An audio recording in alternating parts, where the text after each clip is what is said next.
Hello everyone, welcome back to my channel. आज की class में हम करने वाले हैं class 10th English language and literature की second book that is Footprints Without Feet book का chapter number 5। The chapter name is also the same, Footprints Without Feet, and हम डिस्कस करेंगे इस चैप्टर के एनसीईआरटी क्वेश्चन आंसर्स। सभी question answers आपके लिए बहुत सिंपल लैंग्वेज में मैंने फ्रेम कर दिए हैं। वीडियो को एंड तक जरूर देख लीजिएगा, आपको किसी भी क्वेश्चन में कोई डाउट नहीं रह जाएगा। स्टार्ट करते हैं क्वेश्चन नंबर 1 से। How did the invisible man first become visible? जो इनविजिबल मैन था इस चैप्टर में, वो पहली बार कब दिखा? ओके, तो हमें पता है कि इसके अंदर जो इनविजिबल मैन था वो कोई और नहीं, he was the scientist whose name was Griffin, and he had discovered certain rare drugs swallowing which he could become invisible, or we can say a human body become invisible। ठीक है, human body क्या हो सकती है, उसको खाने के बाद इनविजिबल हो सकती थी। ओके, तो ये भी अपने जो एक्सपेरिमेंट करता है उन ड्रग्स को खा लेता है, ड्रग्स मतलब यहाँ पर मेडिसिन सी। ओके, एंड क्या हो जाता है, इनविजिबल हो जाता है। तो अब यहाँ पर हमें क्वेश्चन ये पूछा जा रहा है कि सबसे पहले इनविजिबल मैन कब दिखाई दिया, ठीक है, कब वो विजिबल हुआ। तो देखते हैं इसका क्या सैंपल आंसर रहने वाला है। The invisible man first became visible not as a human body but as a series of muddy footprints descending the steps of a house in the middle of the London and progressing down the street। Okay, तो बोल रहा है सबसे पहले जो invisible man, कहने का मतलब ग्रिफिन, यहाँ पर सबसे पहले विजिबल कब हुआ? Not as a human body, ठीक है, ऐसे पूरी ह्यूमन बॉडी के रूप में वो विजिबल नहीं हुआ, बल्कि उसके फुटप्रिंट्स नजर आए। ठीक है, मडी फुटप्रिंट्स, ठीक है, जो वो इंप्रेशंस छोड़ते हुए जा रहा था। ओके, और वो जो मडी फुटप्रिंट्स थे वो डिसेंड कर रहे थे एक घर की सीढ़ियों को, डिसेंड कर रहे थे मतलब सीढ़ियां उतर रहे थे एक घर की, और फिर कहाँ चले गए, सड़क पर। Okay, these muddy impressions of feet were noticed by the two boys who started following them till the time they became fainter and fainter and at last disappeared altogether and became invisible again। Okay, तो ये जो muddy impressions थे that the invisible man was leaving, ठीक है, जो वो invisible man जो है जिनकी छाप छोड़ता जा रहा था, तो दो बॉयज ने वो मडी इम्प्रिंट्स देखे और उन्होंने उन इम्प्रिंट्स को फॉलो करना शुरू कर दिया। लेकिन वो इम्प्रिंट्स जो थे, इम्प्रेशंस थे मडी फुटप्रिंट्स के, वो क्या हो गए, थोड़ी देर के बाद फेंटर एंड फेंटर, मतलब कि हल्के हल्के पड़ते गए, and then at last disappeared altogether, फिर एकदम से ही नजर आने बंद हो गए। Okay, clear. तो एक तरीके से वो फिर दोबारा एक बार क्या हो गया, इनविजिबल हो गया। क्लियर। चलिए next question, why was he wandering the streets? यहाँ पर ही कौन है, ग्रिफिन ही है। वैंडरिंग का मतलब इधर उधर बिना किसी एमलेस, ठीक है, without any aim, when a person roams, ठीक है, जब एक इंसान बिना किसी एम के, बिना किसी उद्देश्य के इधर उधर घूमता है, ठीक है, बेवजह। तो यहाँ पर ग्रिफिन जो था वो क्यों सड़कों पर घूम रहा था, ठीक है। Griffin was a brilliant but lawless scientist, ठीक है, तो ग्रिफिन जो था वो ब्रिलियंट साइंटिस्ट था but he was also lawless, ठीक है, लॉलेस मतलब कानून वगैरह उसकी नजर में कुछ नहीं था, क्योंकि वो कानून को नहीं मानता था। His landlord disliked him and even tried to eject him. उसका जो लैंडलॉर्ड था जहां पर वो रहता था एज अ टेनेंट, ठीक है, तो वो उसको डिसलाइक करता था, ठीक है, उसको पसंद नहीं करता था ग्रिफिन को, एंड उसने ग्रिफिन को इसके चलते घर से निकालने की भी कोशिश की। In order to take revenge he set his landlord's house on fire and to get away without being seen he had to remove his clothes, thus becoming homeless wanderer without clothes and money roaming the streets of London। Okay, तो अब बदला लेने की ख्वाहिश में उसने क्या किया, अपने लैंडलॉर्ड के हाउस को आग लगा दी और वहां से भाग निकला। और भागने के चक्कर में कि कोई उसको पकड़ ना पाए, उसको अपने सभी क्लोथ्स जो उसने डाल रखे थे उसको एक एक करके निकाल देने पड़े। क्यों? क्योंकि till the time he is fully clothed person he would remain visible, ठीक है, जब तक उसने पूरे कपड़े डाले होंगे तो वो विजिबल ही रहेगा।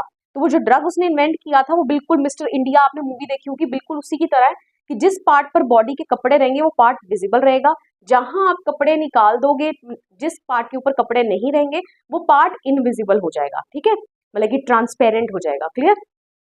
तो अब यहाँ पर बचने के चक्कर में कि उसको कोई पकड़ ना पाए, उसको अपने सारे कपड़ों को निकालना पड़ा।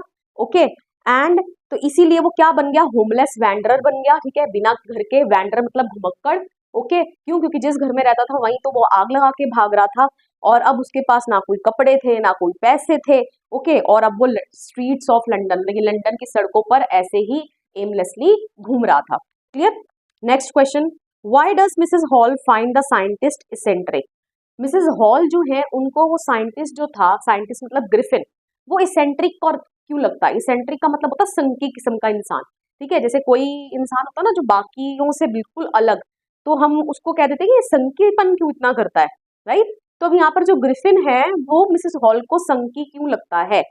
तो सबसे पहले हम जानेंगे मिसेस हॉल एक्चुअली है कौन। मिसेस हॉल मैं आपको पहले थोड़ा सा आइडिया दे देती हूँ। मिसेस हॉल जो है, जो आइपिंग में, जो छोटे से, आइपिंग एक लोकल विलेज है, तो ग्रिफिन जो क्या करता है, लंदन में तो लूटपाट करने के बाद वो लंदन से, क्राउडेड लंदन से दूर भागकर कहाँ चला जाता है, एक छोटे से विलेज में चला जाता है जिसका नाम था आइपिंग। ओके, एंड उस आइपिंग विलेज में वो वहाँ होटल में 2 कमरे बुक करवाता है अपने लिए, और जिस होटल में वो ठहरता है, ठीक है, वहाँ की जो मालिक होता है उन्हीं की बीवी, ठीक है, उन्हीं की वाइफ होती है मिसेस हॉल। Okay, clear. तो अब हम देखते हैं आंसर क्या रहने वाला है हमारा। Mrs Hall was the landlord's wife of an inn in Iping where Griffin booked 2 rooms for himself in order to escape the crowded London. तो सबसे पहले मैंने यही बताया कि मिसेस हॉल कौन है। मिसेस हॉल जो थी वो आईपिंग में, यहाँ पर INN लिखा है, INN का मीनिंग होता है होटल। Okay, clear. तो मिसेस हॉल जो थी, जो ग्रिफिन ने आइपिंग में एक होटल में जो रूम्स बुक किए थे, तो उस होटल के जो मालिक थे उनकी वो कौन थी, वाइफ थी। Griffin had gone to Iping in winter, which in itself was a very unusual event. अब ग्रिफिन जो था वो आइपिंग गया था, कब, सर्दियों में, जो अपने आप में ही हैरान कर देने वाला इवेंट था। क्यों? क्योंकि देखिए, जब यहाँ पर गर्मियां होती हैं तभी तो हम हिल स्टेशंस जाते हैं ना, क्योंकि वहां पर उस वक्त मौसम ठंडा रहता है। लेकिन जब ऑलरेडी यहाँ सर्दी चल रही है तो हिल स्टेशंस पर तो और ही सर्दी होगी, तब वहां क्यों जाएगा कोई घूमने के लिए, वहां तो और ही ज्यादा ठंड होगी। तो यहाँ पर सेम ग्रिफिन के साथ भी ऐसा होता है। यूजुअली सर्दियों में आइपिंग में कोई जाता नहीं था, और ग्रिफिन ऐसे मौसम में वहां गया और उसने 2 होटल्स बुक कराए अपने लिए। तो ये अपने आप में ही बड़ा एक अनयूजुअल इवेंट था। अनयूजुअल मतलब अक्सर ऐसा होता नहीं है। ओके, यूजुअल इवेंट नहीं था। Moreover, his desire to remain aloof, which with such an uncommon appearance and irritable temper, was a suspecting point for Mrs. Hall, who started considering him eccentric. Okay, और इसके अलावा उसकी जो Dzire थी, उसकी जो इच्छा थी, क्या रहने की, अकेले रहने की। अलूफ मतलब होता है दूसरों से अलग रहना, ठीक है। With such an uncommon appearance, उसकी अपीयरेंस भी जो है वो बड़ी अनकॉमन है। कॉमन अपीयरेंस नहीं है, वो आम साधारण लोगों की तरह नजर नहीं आता। His appearance is also very uncommon. क्यों? क्योंकि उसने अपने ये जो फेस वाला पार्ट है इसमें क्या लगाए हैं, बैंडेजेस लगाए हैं, राइट। बैंडेजेस, क्योंकि उसने तो मेडिसिन स्वॉलो की हुई है, कभी उसको भागना पड़े तो वो फटाफट से अपने कपड़े टेक ऑफ करेगा, ठीक है, निकालेगा और इनविजिबल हो जाएगा। तो अपने फेस वाले पार्ट को क्या करने के लिए कि यहाँ पर कुछ ना कुछ उसका फेस नजर आए, तो उसने उसको कवर कर लिया था किसके साथ, बैंडेजेस के साथ। एक फॉल्स नोज लगा लिया था, मुस्टैच लगा ली थी, ग्लासेस डाल लिए थे। तो ऑब्वियसली वो बाकी लोगों से क्या लग रहा था, बिल्कुल अलग लग रहा था। और उसका इरिटेबल टेम्पर था। इरिटेबल टेम्पर मतलब बहुत जल्दी चिड़चिड़ा सा हो जाता था, ठीक है। जब कोई उससे बात करने की कोशिश करे या उससे उसके बारे में कुछ जानने की कोशिश करे, तो इन्हीं सब चीजों के चलते मिसेस हॉल को उसके ऊपर थोड़ा थोड़ा तो शक होने लगा, एंड उन्होंने उसको इसेंट्रिक, संकी मान लिया, ठीक है, कि संकी किस्म का इंसान आया मेरे होटल में रहने के लिए। Okay, clear. चलिए question number 4, what curious episode occurs in the study. Study मतलब हम कह सकते हैं हमारे घर का एक ऐसा रूम जिसको स्टडी बोला गया है, ठीक है। तो यहाँ पर ऐसा कौन सा आश्चर्यजनक एपिसोड, ठीक है, किस्सा होता है स्टडी में। अब ये स्टडी कहाँ की, अभी आपको सब पता चल जाएगा, ये भी आइपिंग में ही हुआ ये किस्सा, ठीक है। The curious episode that occurs in the study is the theft of money from the clergyman's desk by an invisible culprit. अब होता क्या है कि मिसेस हॉल को तो उसने रूम रेंट देना ही है ग्रिफिन ने। जब उसके पास पैसे खत्म हो जाते हैं तो ultimately he has to no make some arrangement for it. अब उसको कैसे करना पड़ेगा उसका अरेंजमेंट, बाय स्टीलिंग, ठीक है, बाय रॉबिंग, उसको तो चोरी करनी पड़ेगी। तो अब वहां पर ही आइपिंग में ही एक क्लर्जी मैन कौन होता है, चर्च का पादरी।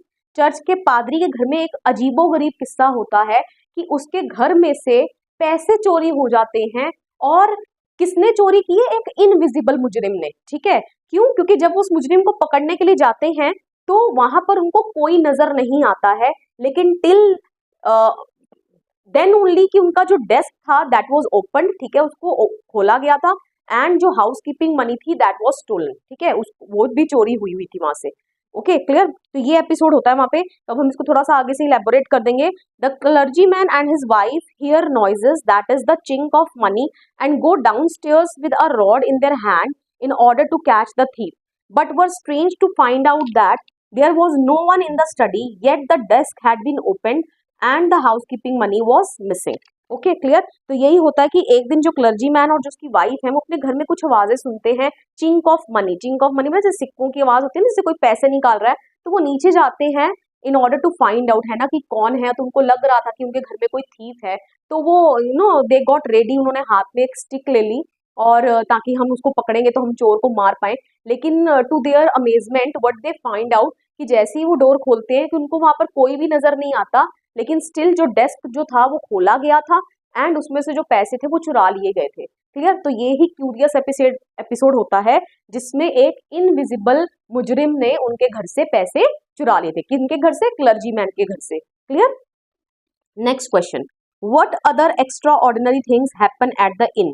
ठीक है, इन मतलब आप समझ ही गए, होटल की बात हो रही है, मिसेस हॉल के होटल की बात हो रही है जहां पर ग्रिफिन ने अपने लिए कमरे बुक किए थे आईपिंग में। ओके, तो वहां पर और कौन सी अजीबोगरीब घटनाएं होती हैं। One morning the landlord and his wife find the scientist's door wide open. अब एक सुबह क्या होता है, जो मिसेस हॉल हैं, ठीक है, जो लैंडलॉर्ड हैं होटल के, ठीक है, मिसेस हॉल के हस्बैंड एंड मिसेस हॉल जो हैं, उनको साइंटिस्ट के कमरे का दरवाजा पूरा खुला नजर आता है। Usually it remains shut and locked, लेकिन अक्सर क्या होता है, उसका जो दरवाजा है कमरे का वो बंद रहता है और लॉक्ड रहता है।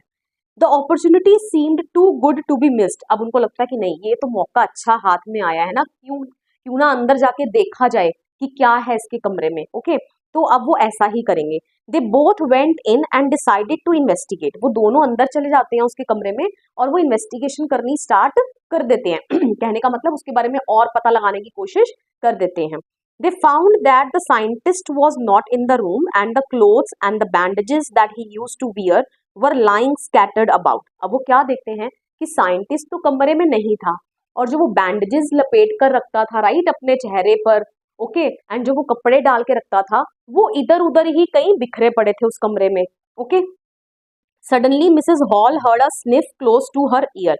और एकदम से क्या होता है, मिसेस हॉल को उनके कान के पास स्निफ सुनाई देती है। स्निफ मतलब सूंघने की आवाज, ठीक है, जैसे किसी ने कुछ सूंघा हो। ओके, तो ऑब्वियसली वहां पर कौन आ गया था? ग्रिफिन आ गया था, जो कौन था? इनविजिबल हुआ था राइट। तो अब वो उनसे बदला लेगा। तो अब मिसेस हॉल और जो उनके हस्बैंड है वो तो उसको नहीं सस्पेक्ट कर पाएंगे, वो तो उनको नहीं देख पाएंगे। क्यों? क्योंकि ग्रिफिन उस वक्त कौन था? इनविजिबल था। Okay, then they experienced furniture moving on its own. ठीक है, अब क्या होता है, अब वो थोड़ी देर के बाद क्या एक्सपीरियंस करते हैं कि जो उनका फर्नीचर है ना वो भी मूव कर रहा है ऑन इट्स ओन, ठीक है, अपने आप ही। With a hat flying and dashed itself into Mrs Hall's face. अब उसमें में क्या होता है, एक हैट जो है वो उठती है और अपने आप को दे मारती है मिसेस हॉल के फेस पर। कहने का मतलब अटैक कर देती है मिसेस हॉल को, लेकिन उसको हर्ट करना चाहती थी। उसके बाद and a chair charging at her before pushing them out of the room. एक चेयर जो है वो भी अलाइव हो जाती है ना, बिल्कुल जिंदा हो जाती है, उसमें जान आ जाती है और वो भी चार्ज एट हर मतलब कि वो भी उसको क्या करती है, अटैक करती है before pushing them out of their room. ठीक है, जब आप देख रहे हो कि आपकी तरफ कोई आ रहा है आपको अटैक करने के लिए, चेयर वगैरह, तो आप क्या करोगे? आप फटाफट से भागोगे कमरे के बाहर। तो सेम उन्हीं के साथ ऐसा होता है, वो कमरे के बाहर भागते हैं, ठीक है, और चेयर जो है उनको बाहर निकाल देती है और पीछे से दरवाजा बंद हो जाता है और लॉक हो जाता है। Okay, and locking the door. Mrs Hall got scared. Mrs Hall बहुत ज्यादा डर जाती हैं and felt that the room was haunted by spirits. और उनको क्या लगता है कि ये जो रूम है इसमें किसका वास है? स्पिरिट्स का वास है, राइट, आत्माओं का वास है। And that the stranger had somehow caused these two enter into her furniture. और ये सब कुछ किसकी वजह से हुआ है? उस स्ट्रेंजर की वजह से हुआ है। कौन स्ट्रेंजर? जिसको उन्होंने कमरा किराए पर दिया है। कौन था वो? ग्रिफिन, ठीक है, जो साइंटिस्ट था, जो इनविजिबल था, राइट। चलिए थिंक अबाउट इट का क्वेश्चन नंबर 1 करते हैं। Griffin was rather a lawless person. Griffin जो था वो एक लॉलेस पर्सन था, राइट। कमेंट, इस पर आप टिप्पणी कीजिए। Yes, the statement Griffin was rather a lawless person is accurate. वो बोल रहा है कि हाँ बिल्कुल, ये जो स्टेटमेंट लिखी है कि ग्रिफिन जो था वो एक लॉलेस पर्सन था, वो बिल्कुल करेक्ट है। No doubt his discovery of turning human body invisible could have brought revolution to the scientific world had he used it for the benefit of the society. देखिए कितना अच्छा लिखा हुआ है कि इसमें कोई शक की बात नहीं है कि जो उसकी खोज थी, है ना, जो उसकी डिस्कवरी थी एक ह्यूमन बॉडी को इनविजिबल कर देने की, वो अपने आप में ही एक क्रांति ला सकती थी साइंस की दुनिया में, ठीक है, विज्ञान की दुनिया में ये क्रांति ला सकती थी अगर वो इसे गलत तरीके से इस्तेमाल नहीं करता तो। Rather, he misused his discovery for his own benefit and to commit various crimes demonstrating a clear disregard for the law. लेकिन उसने करा क्या, उसने क्या करना प्रेफर किया, उसने अपनी डिस्कवरी का गलत इस्तेमाल किया। ओके, अपने खुद के लिए, बेनिफिट के लिए अपने उसने इस डिस्कवरी को इस्तेमाल किया और बहुत ही अलग अलग तरीके के जुर्म किए। ओके, जिससे साफ पता चलता है कि वो disregard means he had no respect in his heart for law. ठीक है, उसके हार्ट में, दिल में देश के कानून के प्रति कोई रिस्पेक्ट, सम्मान नहीं है। Okay, firstly he burned down his landlord's house after being asked to leave by him. सबसे पहले तो अपने मकान मालिक के घर को जला देता है जब वो उसको वहां से जाने के लिए कहता है, कहने का मतलब उसका घर खाली करने के लिए कहता है। He then became a homeless wanderer and in search of clothes, food and shelter, he walked into a store, ate, drank and put on clothes without even paying for them. अब वो घर जलाने के बाद क्या बन जाता है, एक होमलेस वैंडरर बन जाता है, बिना घर के। ओके, वैंडरर मतलब मैं आपको पहले ही बता चुकी हूँ, जो बिना किसी एम के, बिना किसी मोटिव के इधर उधर घूमता रहे। ओके, और अब कपड़ों की तलाश में, फूड की तलाश में और शेल्टर की तलाश में कि उसके सर के ऊपर छत हो, इस तलाश में वो एक स्टोर के अंदर घुस जाता है और स्टोर में घुसकर वो कपड़े पहनता है, खाता है, ठीक है, पीता है, without even paying a single पैनी। ठीक है, बिना किसी एक फूटी कोड़ी को पे किए। In order to escape without being caught he had to take off his clothes and once again became invisible. अब वही है कि वहां के असिस्टेंट भी उसको देख लेते हैं इन द मॉर्निंग। अब एक बारी फिर भाग निकलने के चक्कर में कि कोई उसको पकड़ ना पाए, उसको अभी जो न्यूली फाउंड क्लोथ्स, जो भी उसको नए नए तरोताजा कपड़े मिले थे, उसको फिर दोबारा उनको निकाल फेंकना पड़ता है ताकि उसको कोई पकड़ ना पाए, और एक बारी वो फिर क्या बन जाता है, इनविजिबल बन जाता है। He then stepped into a theoretical shop. ठीक है, अब वो एक ऐसी शॉप में जाता है, थियोरेटिकल, थेट्रिकल, ठीक है, थिएटर बोलते हैं ना, थेट्रिकल वर्ल्ड। थिएटर मतलब जहां पर आपको फिल्मी जगत, ओके, तो फिल्मी जगत वाली शॉप में वो घुस जाता है। क्लोथ्ड हिमसेल्फ, ठीक है, कपड़े डाल लेता है, and covered his face with bandages, क्योंकि उसको वहां पर कुछ ऐसा भी मिल जाएगा जिससे वो अपने ये वाला पार्ट है ना, ठीक है, यहाँ तो हैट डाल लेगा और यहाँ कपड़े डाल लिए, this part become visible. Okay, और ये वाला पार्ट जो सेंटर वाला है, फेस वाला, that will remain invisible, right. तो ताकि वो इस पार्ट को भी, अपने फेस वाले पार्ट को भी कवर कर ले। ओके, तो वहां पर वो उसको क्या मिल जाती है, बैंडेजेस मिल जाती हैं, डार्क ग्लासेस पहन लेता है, फॉल्स नोज लगा लेता है, नकली नाक, बिग बुशी साइड विस्कर्स, ठीक है, मूछे लगा लेता है, अ लार्ज हैट, ठीक है, बड़ी सी हैट डाल लेता है, एंड कैलसली अटैक द शॉपकीपर। कैलसली मतलब मर्सीलेसली, ठीक है, बिना दया के, बड़ी निर्दयता के साथ वो उस शॉपकीपर को अटैक करता है फ्रॉम बिहाइंड, पीछे से। Okay, and robbed him of all the money he could find, और जितना भी पैसा उसको उसके पास मिलता है उसको लूट कर वहां से भाग जाता है। Not only this, he even stole money from clergyman's desk. ठीक है, सिर्फ इतना ही नहीं, वो क्लर्जी मैन के डेस्क से भी पैसे चुराता है, and attacked Mrs hall and the constable Jeffers and knocked him unconscious. Mrs hall को भी अटैक करता है। मिसेस हॉल कौन थी, आईपिंग विलेज में जहां वो रुका था होटल में, वहां की मालकिन थी। ओके, एंड जेफर यहाँ पर एक लास्ट में बताया गया आपके चैप्टर के एंड में कि जेफर जो है वो पुलिस कांस्टेबल है, उसको बुलाया जाता है ग्रिफिन को अरेस्ट करने के लिए, लेकिन जो ग्रिफिन है वो उस वक्त इनविजिबल हो जाता है by taking of his clothes one by one. Okay, and जो जेफर है वो भी उसको पकड़ नहीं पाता है, and instead he is getting blows from nowhere, है ना, तो उसको भी पड़ रही है, मुक्के पड़ रहे हैं। कहाँ से पड़ रहे हैं, he could not even make it out, है ना, वो भी इसको देख नहीं सकता कि कहाँ से उसको पड़ रहा है, मार पड़ रही है, और फाइनली वो अनकॉन्शियस हो जाता है, कहने का मतलब बेहोश हो जाता है। ओके, तो कौन करता है उसको बेहोश, ऑब्वियसली ग्रिफिन ही करता है। He committed multiple crimes one after another which tells us that there was no humanity left in him. Okay, तो उसने कितने मल्टीपल क्राइम्स किए एक के बाद एक, जिससे हमें ये पता चल गया था कि उसके अंदर इंसानियत नाम की कोई चीज नहीं बची थी। Okay, clear. चलिए, come to the last question of this chapter. How would you assess Griffin as a scientist? आप ग्रिफिन को साइंटिस्ट के रूप में किस तरीके से असेस करोगे? असेसमेंट समझते हो ना, आपका स्कूल में असेसमेंट होता है। असेसमेंट मीन्स जब आपको पूरा एक थोड़ा सा सिलेबस करवा दिया जाता है, ठीक है, तो उसके बाद आपका टीचर टेस्ट लेती है, आपको असेस करती है कि आपको कितना आया, राइट। तो अब यहाँ पर ग्रिफिन को भी आप कैसे असेस करोगे एज अ साइंटिस्ट, कि साइंटिस्ट बनने लायक वो है भी या नहीं। ओके, तो देखिए अब हम इसमें क्या लिखेंगे, हमारा सैंपल आंसर क्या रह सकता है। Griffin was undeniably a genius scientist. Griffin जो था अनडिनाइबली मतलब इसमें कुछ भी डिनाई करने वाली मतलब कि मुकरने वाली बात नहीं थी कि वो एक बहुत ही जीनियस साइंटिस्ट था, ठीक है, इसमें तो कोई शक था ही नहीं। Who after a lot of research discovered to make human body invisible, जिसने बहुत सारी रिसर्च के बाद, बहुत मेहनत के बाद ह्यूमन बॉडी को इनविजिबल करना क्या कर लिया था, डिस्कवर कर लिया था। He would have become renowned scientist had he used his discovery for the betterment of the society. और वो अपनी इस खोज के कारण वो बहुत ही प्रसिद्ध वैज्ञानिक बन सकता था अगर वो अपनी इस डिस्कवरी को इस समाज के कल्याण के लिए इस्तेमाल करता। कहने का मतलब इस समाज के, सोसाइटी के वेलफेयर के लिए इस्तेमाल करता, भले के लिए इस्तेमाल करता। He would have been honored with many awards then. Okay तो उसको बहुत सारे अवार्ड्स के साथ क्या किया गया होता, सम्मानित किया गया होता, अगर वो अपनी डिस्कवरी का इस्तेमाल समाज के भले के लिए करता, लेकिन उसने ऐसा तो नहीं किया। Okay rather he prefer to use his achievements in wrong doings, लेकिन उसने क्या करना प्रेफर किया, अपनी इस उपलब्धि को, कौन सी उपलब्धि, कि ह्यूमन बॉडी को जो उसने इनविजिबल करना डिस्कवर किया, उसने अपनी इस उपलब्धि का इस्तेमाल गलत कामों को करने के लिए इस्तेमाल किया। रॉन्ग डूइंग्स मतलब गलत कार्य। Okay for his self interest, अपने खुद के इंटरेस्ट के लिए, ठीक है, and became a threat to the society, और रैदर वो एक समाज के लिए क्या बन गया, खतरा बन गया।